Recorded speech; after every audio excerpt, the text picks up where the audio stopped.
It's now so good to be with you, sir. Thank you so much for joining us.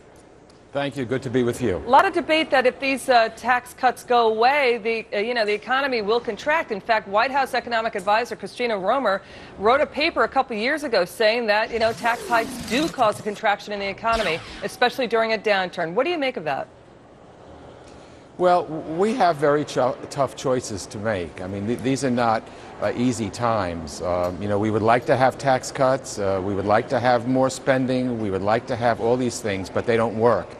And the truth is, we probably can have neither. We probably should not have more spending, and we probably should not reinstate these tax cuts. Look, we just passed an hour or so ago, an extension of unemployment benefits, which would cost about $30 billion for millions of Americans who are really struggling, have no job, have no way to pay their rent or their mortgage or their food.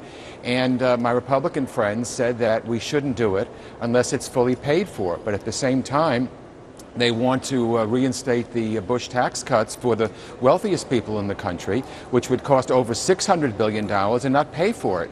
So we have to be consistent. Either we decide we're going to do tax cuts and not pay for them, or we decide we're going to do economic stimulus, creating jobs and not pay for it, and all these things and not pay for it. You talk about consistency, Congressman. You just contradicted yourself. You said we can't afford to spend anymore. In the next sentence, you said we just passed a $30 billion extension of unemployment. But I mean, I understand there are people in need in this country, but that's spending more money.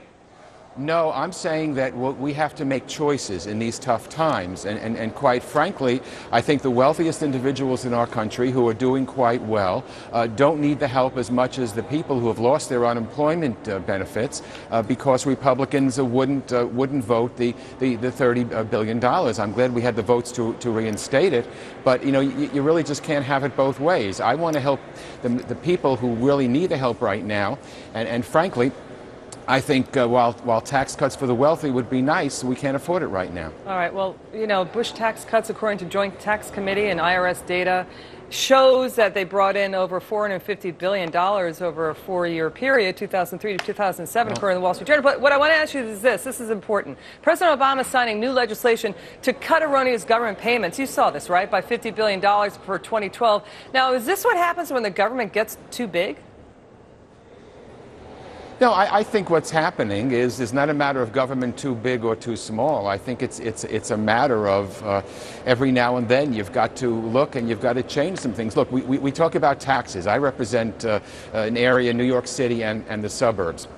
I think the president talking about cutting taxes or raising taxes of people making $250,000 or more, that threshold is far too low because $250,000 in New York City is a lot different than $250,000 in some rural area of the country. So I think that these things should be indexed for cost of living. So there's all kinds of things that I think we need to do. It doesn't mean that everything is great. We need to look at it, time and time again. I happen to have called for the elimination of the AMT, the alternative minimum tax, because I think it's killing middle-class people, particularly in the high cost of living states like New York. So I don't mean to imply that everything's hunky-dory and we don't need to revisit some of these things. Indeed, we do, but we have to try to make it as fair and as equitable as possible.